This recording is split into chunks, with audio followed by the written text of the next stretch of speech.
Hello Internet, my name is Ryan Ingram and today we're going to talk about Project Firehouse 01. So I didn't realize how much time had passed between the last update and now. The last update was on October 10th and it is the 24th. So we have had 2 weeks worth of progress and things that we have noticed that we have to catch you up on. So we had a few different changes in the quotes and the pricing of things, and we also unearthed 2 issues that I'm really looking forward to telling you about. So I'm honestly starting to think that we are on the home run stretch of this house. And I say that because this past week we had the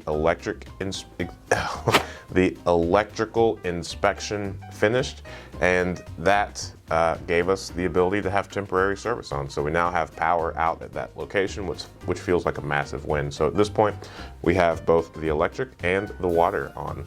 So that is great news for us. And we have the building inspection scheduled for Wednesday, and that's the framing portion of it. So this is where they wanted to make sure that we replaced and sealed all of the charred lumber. So we don't actually have any charred lumber that needs to be replaced or sealed, but nonetheless, because of just the smoke carbon smell, we are going to proactively encapsulate all of the framing and all of the exposed areas in oil-based kilns so that it doesn't smell like a fire occurred in there. So let's go over this updated spreadsheet that I have and talk about these numbers. So my dream target, the ideology that I'm still holding on to, is that I can get this done for $30,000. And as you can see, between the amount that I've already spent plus the quotes that are still outstanding, we are coming very, very close. But so far, we have spent $7,769. Now, I have already gone over these. I have added $245 to this from the last time. And that's because originally we were going to attempt to salvage the drywall in the downstairs bathroom.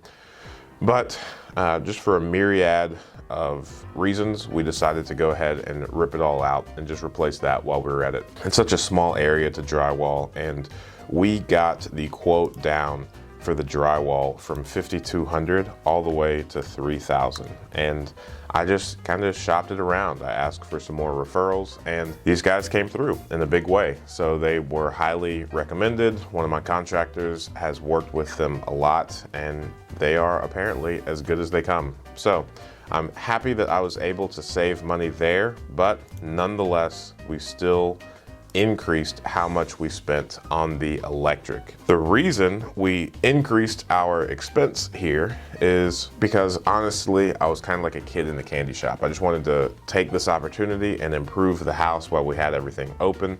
We did decide to remove that one wall, if you remember. So as part of that process, I had the electrician remove all of the switches and outlets that were inside of that wall to other places. I did not realize what all was included in removing a wall. So I have decided against that because I think we would have, well, I know that we would have had to get like a structural permit. We would have had a structural engineer come off and like make drawings and then sign off on it. And that whole process with the government kind of seemed like it was really gonna add a few months to the project. And just between like back and forth and getting all of these people to work well together to approve removing this wall.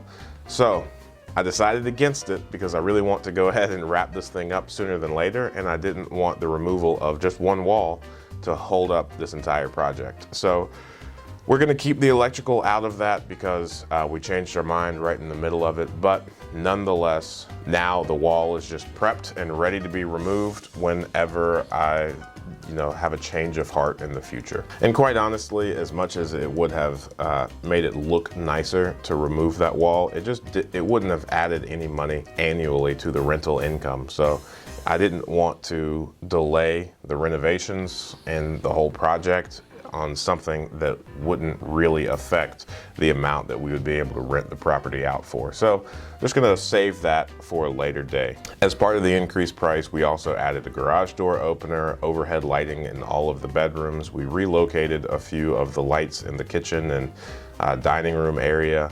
And we also added hardwired smoke detectors throughout the entire house. Now the windows, we are still waiting on those, but those should come in next week or the following week. They were significantly back ordered. This pandemic has really made windows take a long time to make. All right, so now that we're all caught up on the numbers, and now that we see that I am within the realm of possibility of hitting this dream target of $30,000, let's now talk about these two issues that we have unearthed as we have dug deeper into this. And the first is that this house is absolutely infested with mice. And I've talked to the previous owner multiple times now, because the last update we looked at that giant wasp nest or hornet's nest, whatever it was. We got that removed, and then we found out that this place had tons of mice. So there were a lot of people and things living in this house. And the previous owner swears up and down that the lady that lived here never complained about any of these things. So these mice are bold. They have worked while we have been there. They have come out and greeted us. We've seen probably about 4 of them running around at one time, not bashful at all. They are definitely acclimated to people. They are coming in and out in a lot of ways. I mean, they really have made themselves at home, and they know all the ways to get in and out of this house. So we are going to seal up the property extraordinarily well. We have doors to replace. We're gonna seal up this garage door a little bit better. And we're also just going to take care of, obviously, all the boarded up windows will make a big difference, and the back door, where the fire department really forced entry. So all of these things are just probably letting more mice in.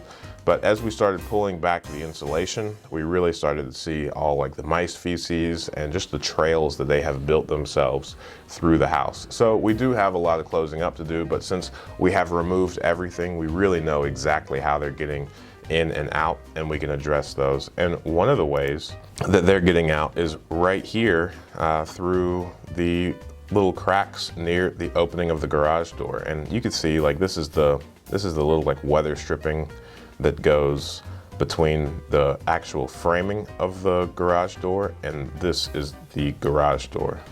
And here is where they're coming in and out. And again, these are bold little people. So look at that cute little rascal messing up my house. What a sweetheart. So we're gonna evict these people. Fortunately for these little rascals, we do not have to go through the full court process. And the second thing that we've noticed that we have to deal with is right here. If you can see, there is some rotting wood down there. Here's a closer picture of it. Let's see if I can zoom in. Maybe a little bit more. There we go. Oops. Man. All right. So here is where the wood is kind of rotting away. And at first I was really angry at the mice, and I was like, man, these mice have just chewed through this house completely. But that's not actually the case, because we got a lot of rain recently, and I was able to see that this entire area was very wet. So I actually went around out back, and honestly, you know, they say hindsight is 20/20. I should have noticed this a while back, but let's see if I can find a good exterior picture. Look at that sweetheart. So out here on the back, you can see here that there is tons of water just kind of accumulating and regularly going over the bricks right here. And after further review, these gutters are in pretty rough shape. They're not sloped correctly. And there's one here where when it was raining pretty hard, it was just consistently dripping right down there. And then the gutter above, this one also isn't sloped right. It might just be clogged near the down, but we're gonna take these off and fix the sloping and also make sure that the gutters themselves are in good shape. But the water is dripping both here at that seam and here as well, and it is all gathering together right here. It's probably dripping back through this little crack right here. So we're gonna seal that up a lot better as well. And then we're also going to take care of, you know, pressure washing this, fixing up like the mortar and whatnot in these bricks.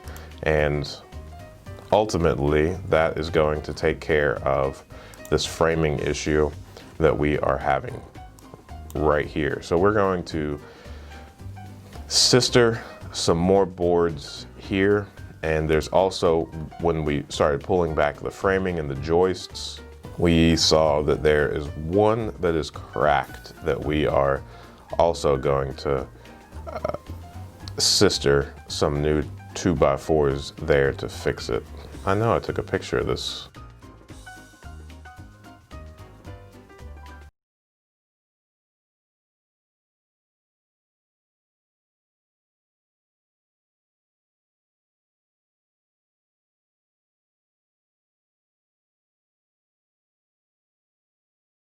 So we did notice that this was cracked and we are going to fix that. It should actually be fixed now. I just need to go out and take some more pictures to show you all.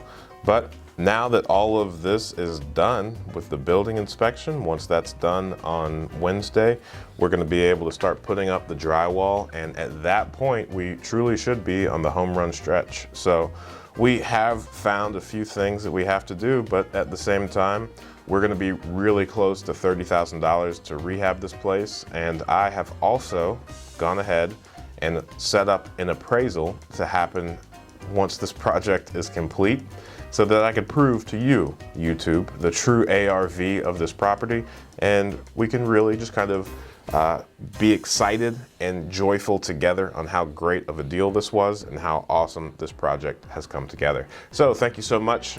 Can't wait to keep you guys updated. Talk soon. Actually, let's look at this new panel. So here's the new panel that was put in. As you can see, we've got the temporary service going to this one outlet, not the entire house. So we're running a lot of extension cords at the moment. And this is the beginning stages of us putting the oil-based kills on this wall. We are going to sand and skim coat all the areas that are kind of bubbly. And we also are going to spray the oil-based kills on all of the studs and the framing.